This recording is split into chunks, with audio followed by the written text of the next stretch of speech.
Hello everyone, welcome to this amazing platform of our channel Panisha for Competitive Examinations and I am Piyush। तो इस particular session में हम AIATC की जो particular notification आई है और जूनियर एग्जीक्यूटिव्स इसकी बात करेंगे कि कैसे क्या इसमें जॉब प्रोफाइल होता है, इसके अलावा क्या वैकेंसीज हैं, क्या लास्ट टाइम की कट ऑफ थी, इस बार क्या क्या चीज़ें आ सकती हैं, एग्जाम की स्कीम क्या रहती है, यानी कि कितने मार्क्स का कौन सा एग्जामिनेशन में पोर्शन पूछा जाता है, सिलेबस वगैरह।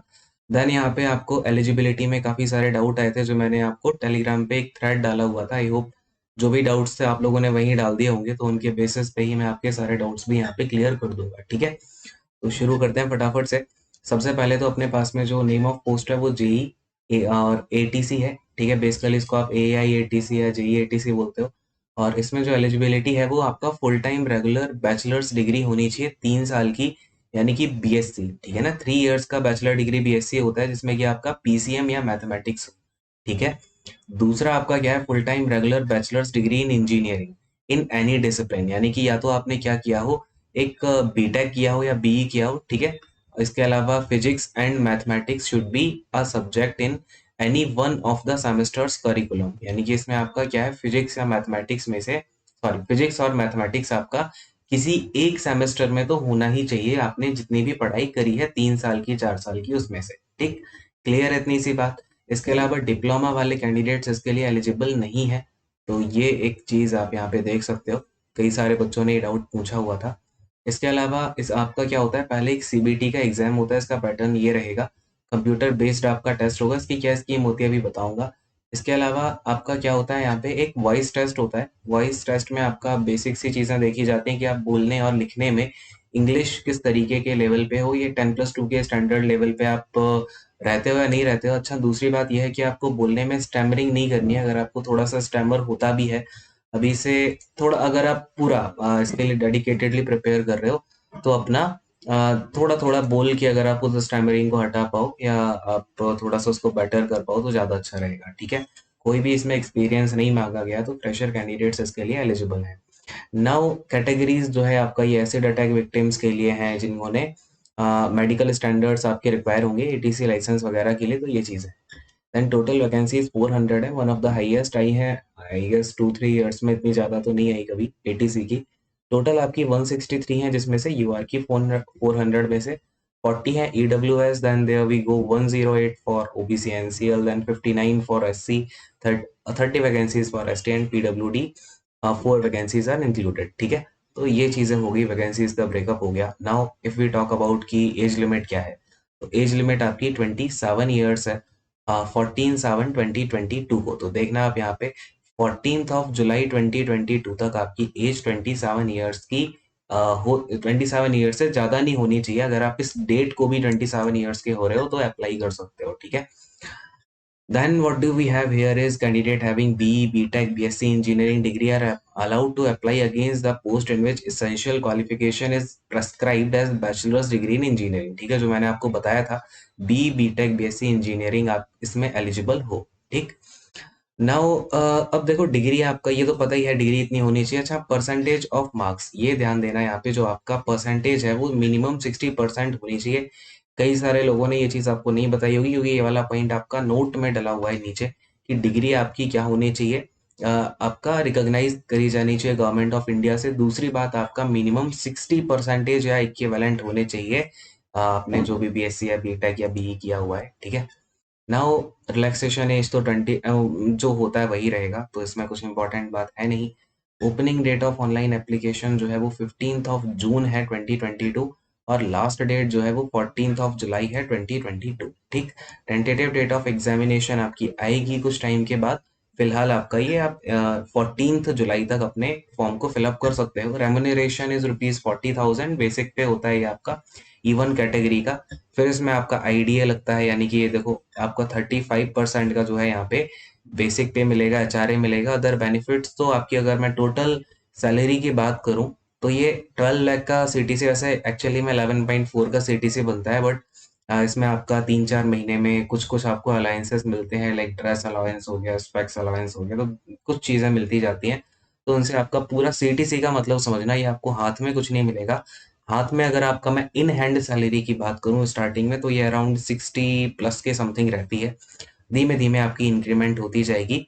और ये 60 प्लस का मतलब ये आपका ऐसा 68 रहता है, ठीक है, इन हैंड कट पिट के सारा कुछ इस तरीके से होता है। बाकी का अलाउंसेस जो आपके 3 महीने 4 महीने में मिलते हैं वो मैंने इसमें ऐड नहीं किए हैं, ठीक है। अगर आप उन अलाउंसेस को भी जोड़ दोगे तो वही आपका सीटीसी 1 साल का 12 लाख निकल के आ जाएगा, ठीक है। इसमें आई गेस कोई डाउट अब नहीं होगा। नाउ अब देखो यार, आपका एलिजिबिलिटी क्राइटेरिया आपकी होनी चाहिए तभी आप फॉर्म फिलअप करें, नहीं तो कोई फायदा है नहीं। बाकी तो कुछ खास चीजें नहीं है। अब फटाफट से हम इसके सिलेबस की बात कर लेते हैं। लास्ट ईयर की क्या कट ऑफ थी, कितने मार्क्स का किसका वेटेज होता है। टेक पार्ट इसमें अच्छा खासी आता है, तो वो टेक्निकल पार्ट कहाँ से आता है, क्या चीज़ें याद आपको माइंड में रखनी है, और पिछली बार का क्या पैटर्न रहा था, क्या चीज़ें चेंज होती हैं हर साल, तो वो भी आपको मैं एक बार ब्रीफ इंट्रो दे देता हूँ। फिर अगर आपको डिटेल्ड वाला सिलेबस चाहिए ना, उसके बारे में कमेंट करना, तो वो मैं आपको डिटेल्ड सिलेबस भी एक एक करके बता दूंगा। फटाफट से चलते हैं। तो ये है आपका वेटेज। जो आपका पिछली वाली नोटिफिकेशन आई थी वो थी 05/2020, इसका एग्जामिनेशन 2021 में कंडक्ट हुआ था। तो उसके अकॉर्डिंग आपका क्या कुछ पैटर्न रहा है या कितना ब्रेकअप था मार्क्स का, वो एक बार देख लेते हैं, है ना। तो ये देखो, आपका जूनियर एग्जीक्यूटिव एटीसी के लिए था। पार्ट एम की अगर बात करें, इसमें दो पार्ट्स आते हैं, एक पार्ट ए होता है, एक पार्ट बी होता है। टोटल जो एग्जामिनेशन होता है आपका 120 क्वेश्चन 120 मार्क्स का होता है। पार्ट ए में आपके 60 क्वेश्चन होते हैं, पार्ट बी में आपके 60 क्वेश्चन होते हैं, ठीक है। जो 60 क्वेश्चन होते हैं पार्ट ए में, उसमें से 20 मार्क्स की इंग्लिश होती है, 15 मार्क्स का आपका रीजनिंग होती है, 15 मार्क्स की न्यूमेरिकल एबिलिटी और 10 मार्क्स का जीए। ये वाला जो पूरा पैटर्न है, अगर आप कहोगे सर किस एग्जामिनेशन, तो ये देखो, ये रिजेंबल होता है आपका एसएससी के एग्जामिनेशन से।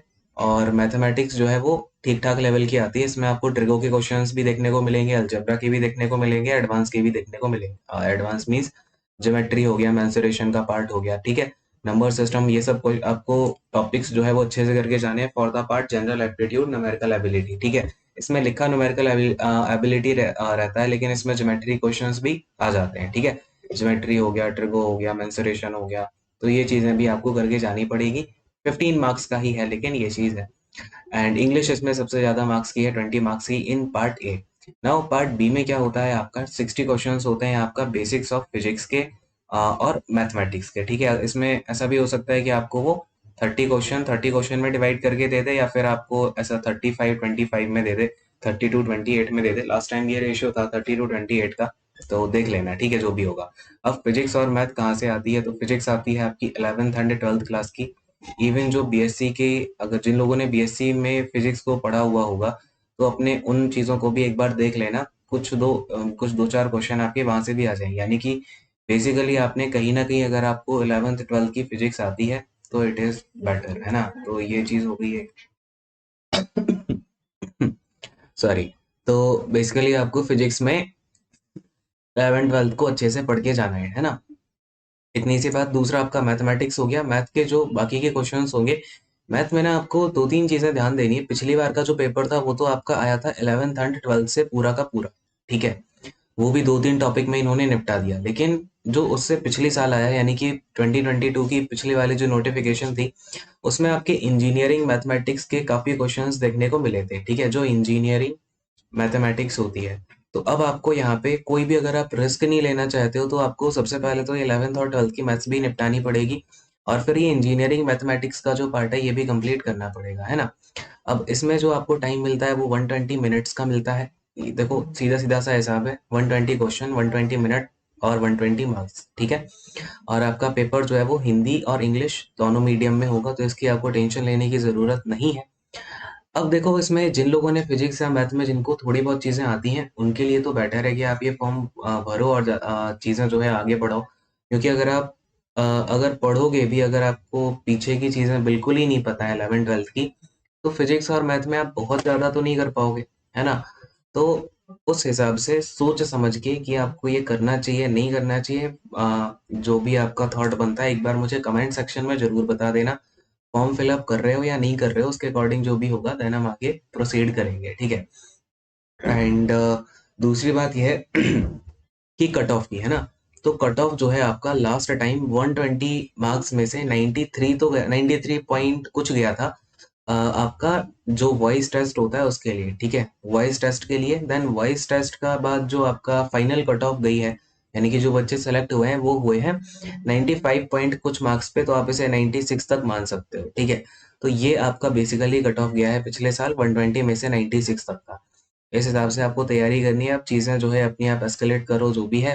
अगर कोई डाउट इसके अलावा होता है, अच्छा टॉपिक वाइज जो सिलेबस है वो मैं आपको एक और सेशन में बता दूंगा, अगर आपको चाहिए होगा कि आपका 11th-12th फिजिक्स में कौन कौन से टॉपिक इंपॉर्टेंट है, क्या कुछ क्वेश्चंस पिछले सालों में पूछे गए हैं, इंजीनियरिंग मैथ्स के कौन से टॉपिक्स करने हैं, 11th-12th के कौन से टॉपिक्स करने हैं। मैथ्स में जो है वो आपको इंजीनियरिंग मैथ में भी 5 टॉपिक हैं जो कि आपको मेजरली करने हैं ना, तो ये चीज़ भी आपको थोड़ी देखनी पड़ेगी। बाकी ये सेक्शन में तो आपको पूरा का पूरा करना ही पड़ेगा एनी हाउ, क्योंकि अगर आपको ठीक ठाक स्कोर करना है तो 60 अगर आप यहाँ से करोगे तो बाकी का इन 60 क्वेश्चंस में से आप 35 प्लस ही कर पाओगे, है ना। तो कोशिश करो कि यहाँ पे टोटल पूरे 60 में से 60 कर पाओ।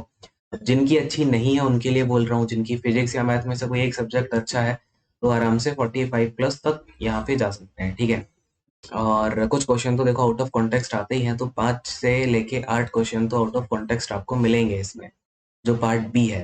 बाकी के क्वेश्चन अटेम्प्ट कर सकते हो, ठीक है। ये चीज़ें हैं।